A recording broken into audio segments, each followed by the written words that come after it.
So I know my about that the short term here as well administration course get a module 8 lab so the lab master of Balu solution Linux free and long so even Apache was up for general thing so I like what I free and put us on me we know that general budget know what you don't machine out general high so so subscription as well was sure bell time the resource group time my time it shout out in nga piano ပြလိုက်ပါတော့ဒီမှာကျွန်တော် ဒီမှာပေါ့ရှေ့မှာကျွန်တော်ပြောခဲ့ပါဝိုင်းမှာဒီမှာဒါ affiliate option ဆိုတာဒီဟာပေါ့နော်ဒီမှာကျွန်တော်မထားဘူးထားခြင်းနဲ့ဆိုဒီမှာကျွန်တော် affiliate option မှာကျွန်တော်ထားလို့ရတယ် VM case ထားပါလား affiliate zone ထဲမှာထားပါလား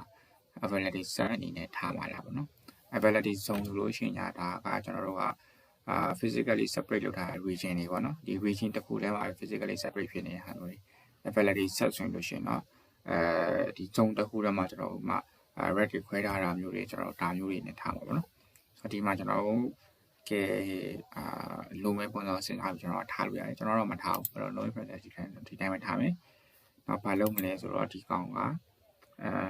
ဘာထားမလဲဆိုဥပမာကျွန်တော် SunOS ကိုထားလိုက်ပေါ့နော် SunOS ကဒီမှာ 7.9 ဆိုတော့ဒါယူလိုက်မယ်နော် okay ဆိုတော့ဒီမှာ site တွေလည်းယူရအောင်ကျွန်တော်ဒီမှာB1X ဆိုတဲ့ဟာပဲထားလိုက်မှာ 1 CPU 1 GB ဒီမှာကျွန်တော် TO site ကနေမှာပါပြီးရဲ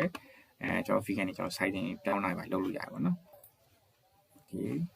ဒီထဲမှာလောလောကျွန်တော်ဒီမှာ password နဲ့ပဲတားမယ်နော် password နဲ့ပဲတားမယ်user နဲ့ password ပေးမယ်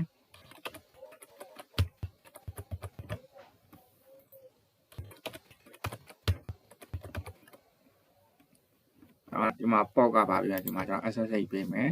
နောက်တစ်ခါကျွန်တော် HTTP ကိုပေးရင်ပါကျွန်တော် web service တင်မှာဆိုကျွန်တော် HTTP လိုတယ်ဒါကိုတင်မယ် disk ကိုတားမယ် disk မှာလည်းကျွန်တော်တို့က SSD ဆိုတာပါနော် premium SSD လားပေါ့နော်ဒါကျွန်တော်အလိုမဟုတ်ဘူးကျွန်တော် standard SSD ထားခြင်းနဲ့ရတယ် standard SSD ပဲထားမယ်နော်ဒီမှာကျွန်တော် hard disk ထားခြင်းအောင်ရတယ် hard disk ထားမယ်နော်ကျွန်တော် standard SSD လာတော့ထားလိုက်မယ်ကျွန်တော် review ပြန်ထားမယ်networking မှာဒါတော့အသေးလေးဆောက်ပါနော်ဒီမှာကျွန်တော်ကပြင်ရင်တော့ပြင်လို့ရတယ်ကျွန်တော်တော့မပြင်တော့ဘူးမပြင်တော့เนาะဒီကောင်က load balance ချိန်မှမရှိဘူး okay ဒါဆိုကျွန်တော် review create လုပ်လိုက်တော့မယ်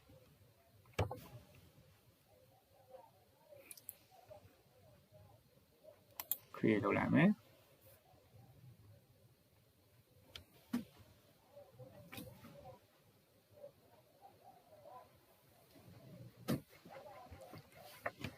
โอเคဒါဆိုကျွန်တော်တို့ဒီမှာ VN ဆောက်တော့ပြီးသွားပြီဒါကြောင့် resource show သွားလိုက်မယ်ဘာလို့လဲဒီမှာကျွန်တော်တို့ IP public IP ကိုကျွန်တော်တို့ခေါ်လိုက်ပါနော်ဒီ public IP ကိုခေါ်လိုက်မယ် okay အဲ့ဒါကျွန်တော်ပြန်တယ်လို့ booty ကနေခေါ်ပါမယ်နော် booty ကိုတားမယ်အဲ့ဒါ H နဲ့ကျွန်တော်တို့ဝင်မယ် access လုပ်မယ်ဘာလဲကျွန်တော် user name ပေးမယ် password ပေးမယ်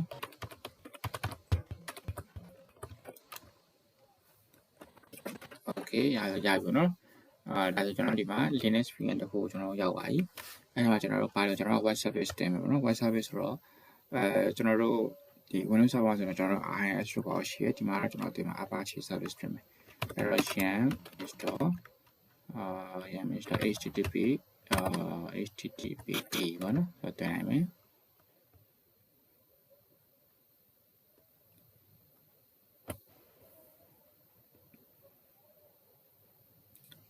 ဒါတူတင်ခဏဆောင်ပါနော်အခုတိုင်းဆိုကျွန်တော်တို့အဲ့ public IP ကိုကျွန်တော်ခေါ်လို့ရှိရင်မမရဘူးနော်မမရအဲ့ကျွန်တော်အဲ့ညမှာကျွန်တော်တို့ကweb service တင်ပါဒီမှာခေါ်လိုက်သူ apache default web page ကကြားလာမှာပေါ့နော်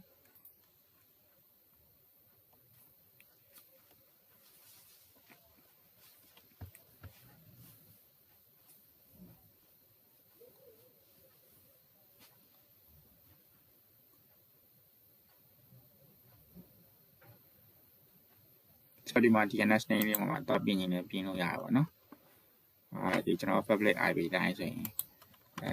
ဆိုတော့du IATME demo web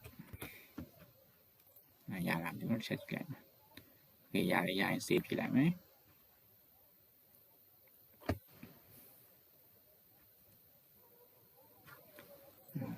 ကျွန်တော်တွင်းလာတာ okay ပြီးကနေပြီပေါ့နော်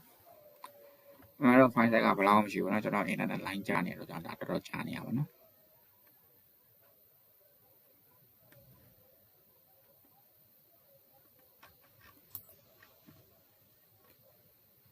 ဒီဒါဆိုသူစပြီးတော့သူတွင်းနေပြီပေါ့နော်